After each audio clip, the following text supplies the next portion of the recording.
Hello students, আমি Moumita ma'am. আশা করি তোমরা সকলে খুব ভালো আছো। Welcome back to our channel. আজকে আমি তোমাদের সেকেন্ড সেমিস্টার মেজর ইংলিশের পেপার 2 থেকে আরও একটা ফিগার অফ স্পিচ, যেটা হচ্ছে অ্যাপোস্ট্রফি। দেখো, অ্যাপোস্ট্রফি বলতে আমরা যেটা বুঝি ফিগার অফ স্পিচে, কিন্তু অ্যাপোস্ট্রফিটা পুরোপুরি একদম ডিফারেন্ট। ঠিক আছে, চলো দেরি না করে শুরু করে দিই আজকের ক্লাসটা। দেখো, ফার্স্ট আমরা ডেফিনেশন দেখে নেব যে অ্যাপোস্ট্রফি বলতে কি বলছো। ফিগার অফ স্পিচ হিসেবে অ্যাপোস্ট্রফিকে কি বলা হয়, ঠিক আছে?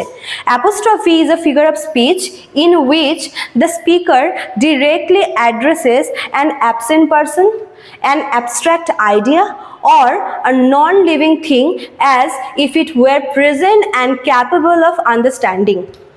এখানে অ্যাপোস্ট্রফিতে এখানে যে স্পিকার থাকে সে ডিরেক্টলি কাউকে অ্যাড্রেস করে কিছু বলে, কিন্তু যাকে অ্যাড্রেস করে বলছে সেই ব্যক্তিটি হয় অ্যাবসেন্ট কোনো পার্সন বা কোনো ডেড পার্সন বা কোনো একটা অ্যাবসেন্ট একটা আইডিয়া বা কোনো একটা অ্যাবস্ট্রাক্ট আইডিয়া, যেটা মনে করো যে অনিবার্য। ঠিক আছে, এমনভাবে অ্যাড্রেস করে, এমনভাবে বলে যেন সেই ব্যক্তিটি বা সেই আইডিয়াটা সামনে আছে এবং সে শুনতে পাচ্ছে।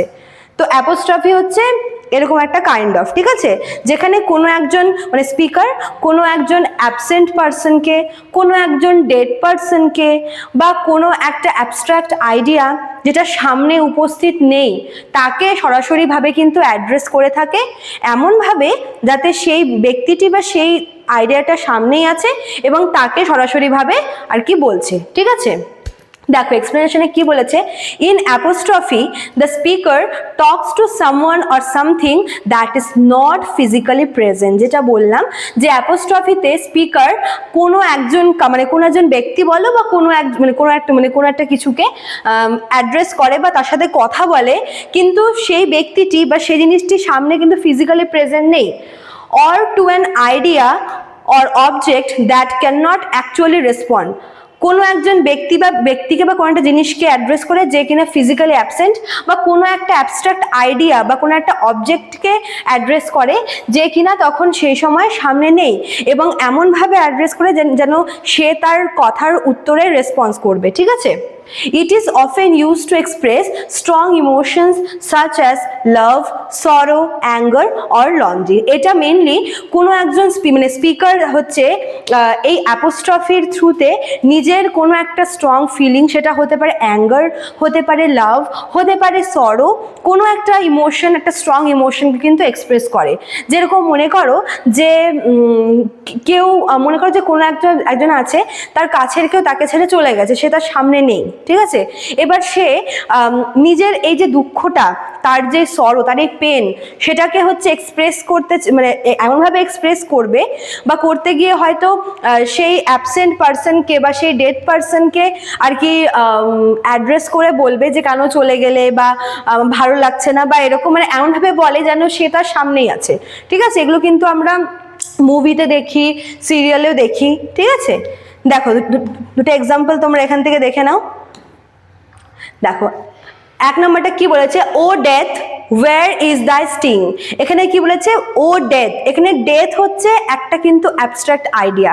এখানে ডেথকে এমনভাবে অ্যাড্রেস করা হয়েছে যেন সে হচ্ছে তার সামনেই দাঁড়িয়ে। ঠিক আছে, দেখো কি বলেছে, এক্সপ্লেনটা আমরা দেখে নিই।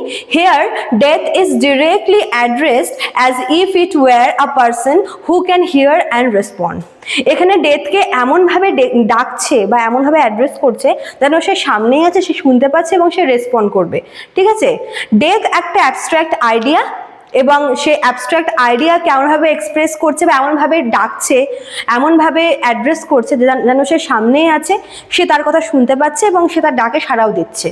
সো এটা একটা অ্যাপোস্ট্রফি। ঠিক আছে, আর একটা এক্সাম্পল তোমরা দেখে নাও, আমাদের ছোটবেলার খুব হচ্ছে ইম্পর্টেন্ট একটা হচ্ছে মেমোরেবল একটা রাইম। দেখো, twinkle twinkle little star how I wonder what you আর।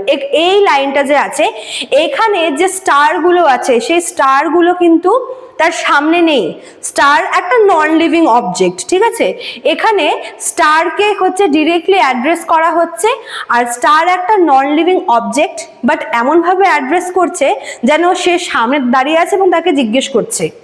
ঠিক আছে, how I wonder what you are, যে এই যে এরকম একটা তুমি হচ্ছে মানে তুমি মানে তোমাকে নিয়ে বা সেই স্টারগুলোকে নিয়ে তার মনে যে কোয়েশ্চেনগুলো আছে সে ডিরেক্টলি হচ্ছে সেই স্টারগুলোকে সে প্রশ্ন করছে, বাট স্টার তো তার সামনে নেই, আর স্টার হচ্ছে একটা নন লিভিং অবজেক্ট, তো কাজেই এটা একটা অ্যাপোস্ট্রফি। ঠিক আছে, এভাবেই আমরা দেখব যে অ্যাপোস্ট্রফিতে কি করা হচ্ছে, কোনো একজন অ্যাবসেন্ট পার্সন, ডেথ পার্সন বা কোনো একটা অ্যাবস্ট্রাক্ট আইডিয়া বা একটা নন লিভিং অবজেক্টকে সরাসরিভাবে অ্যাড্রেস করা হয়, যেন সে তার কথা শুনতে পাচ্ছে এবং তার কথায় সে রেসপন্স করছে। ঠিক আছে, চলো, তো এই ছিল তোমাদের আজকের ক্লাসটা। যারা ভাবছো আমাদের কাছে অ্যাডমিশন নেবে তারা আমাদের অফিসিয়াল নাম্বারে কল করে নিতে পারো, আমাদের অফিসিয়াল নাম্বার দেওয়া আছে এখানে। এছাড়াও কিন্তু এখানে কোর্স ফি দিয়ে দেওয়া আছে মেজর এবং মাইনর দুটোর জন্যই। তোমরা চাইলে আমাদের কোর্স তোমরা পারচেস করতে পারো আমাদের অ্যাপ্লিকেশন থেকে, দেখো দেওয়া আছে কর্নারে আমাদের অ্যাপ্লিকেশনের নামটা, তোমরা সেখান থেকেও কিন্তু কোর্স পারচেস করতে পারো। চলো, আজকে এতটুকুই থাকলো, দেখা হচ্ছে নেক্সট ক্লাসে। Thank you.